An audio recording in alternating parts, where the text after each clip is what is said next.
Dharaarta Sohan garaadkeeda la afduubay ayaa subaxii ku xigtay oo ahayd maalintii loo ballansanaa meherka iyo bixinta Sohan.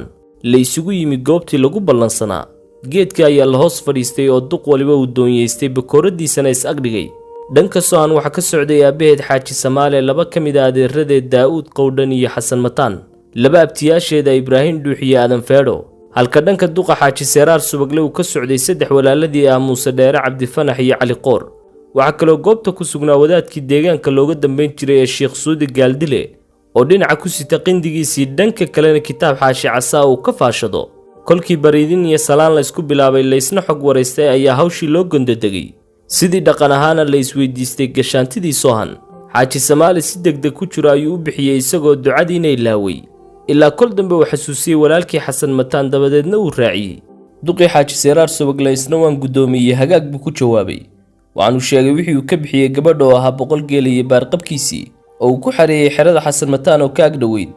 100 faras oo 3 jaad isugu jira oo isna xerada labaad ee Xasan Mataan uu ku xareeyay, halka 5tii qori ee maadhinka ahaydna uu geedka kaga guddoomay Xaaji Samaale iyo walaaladii. dabadeed Sheekh Suudi Gaaldile ayaa isku meheriyey duqii iyo gashaantidii, ducana u raaciyey oo isku barakeeyey, xirsi xidhna u qoray si aan isha dadka ugu dhicin lamaanahaas guriga cusub yegleelay. dabadeed Xaaji Samaale iyo Xaaji Seeraar Subagle ayaa shafka iskaliyey iyo raggii kale ee goobta yimi labada dhinacba, iyagoo dhoolla caddayn iyo qosol isku daraya, isna weydiinaya haybtooda, magacyadooda iyo xilaha u dhaxay. dabadeed waxay Xaaji Seeraar iyo Xaaji Samaale si gaara uga wada hadleen xilliga gabadha loo xarayn doono oo la aqal geyn doono. Xaaji Samaale ay farxaddu jiidhay ayaa u ballan qaaday in caawa mooye habeen dambe ay hoos jiifsan doonto. hagaag iyo warsan baa la isugu jawaabay, loona kala huleelay. Xaaji Samaale iyo 4tii oday ee la socday ayaa aqalkii tegey, dabadeedna u xog warramay reerkii iyo islaamihii goobta joogay. waxaana goobtii lagu qalay 5 halaad oo loo qaybiyey dadkii maqlay meherka iyo bixinta Sohan, iyagoo si farxad iyo reyn ku jirta ugu duceeyey. waxaana Xaaji Samaale ogeysiiyey reerkiisa in habeen dambe Sohan ay waajib tahay inay joogto aqalka duqa guursada ee Xaaji Seeraar Subagle. islaamihii iyo gashaantimihii kaleba way ku raaceen go'aankaas, waaba haddii ay ka soo horjeesan karaane. galabtiina Xaaji Samaale iyo duqaydii kaleba waxay u fadhiisteen qaylaad iyo mirqaan, kaasoo ay ku casuumeen wixii rag deegaanka asxaabtooda ahaa oo ay maalintaa kaga farxiyeen. halkii baa shaah, sigaar iyo qaadba la isugu dhiidhiibay oo ninba wixii calooshiisu qaadi karaysay dalbaday.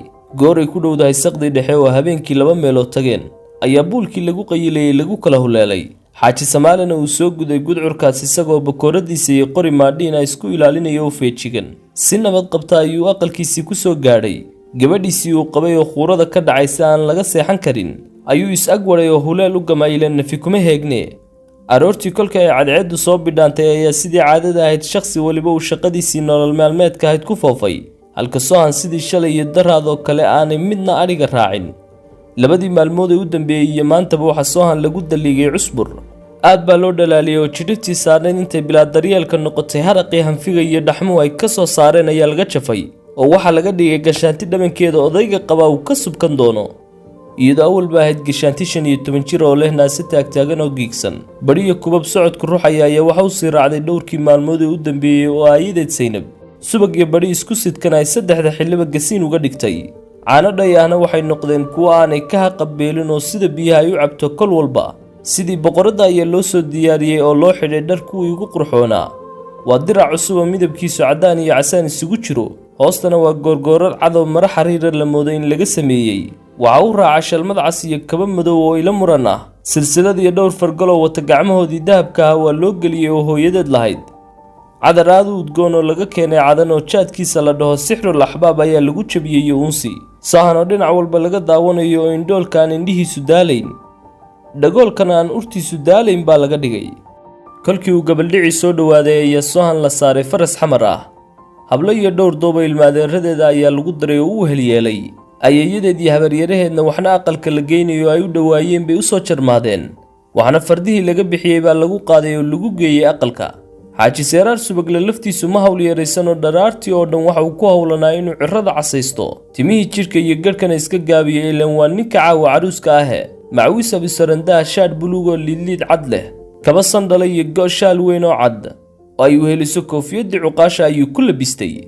muddo ka hor ayaa ugu dambeysay aroosuu sidan isugu diyaariyo, waana kolkii uu guursanayay islaantiisii rawaxday ee Cambaro.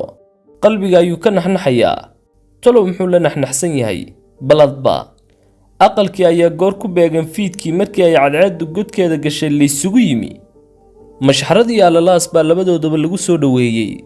buraanbur iyo heese ayaa laysku mashquuliyey, maahmaahyo iyo halxidhaalayaal baa kolba laysku ganay. kolna ammaantii reerka ayaa sida roobka layskaga dhigay, oo dhinac walba waxa uu wataa islaan ku geeraaraysa ammaanta tolkeeda. marna ciyaaro dhaqameed ayaa laysugu soo baxaa oo labalaba layskugu boodaa.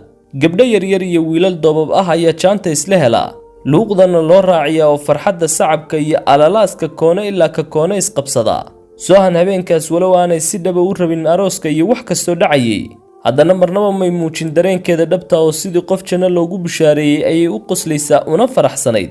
niyaddeedana kama ay faaruqin hadalkii hooyadeeda ahaa in waxbarasho uu duqa xaaji seeraar ku dari doono, waana waxa karaarka iyo awoodda samirka ku dheehan yahay u yeelay. xaaji seeraarse isagu waxa uu ku foogan yahay una qaadan laayay gashaantidan cabaadhiyaa le ee caawa darintiisa kula seexan doonta. waxba lama aha iyadoo gaafku uu socdo inuu ku dhego soohan oo sida marboobta laga fujin kari waayo.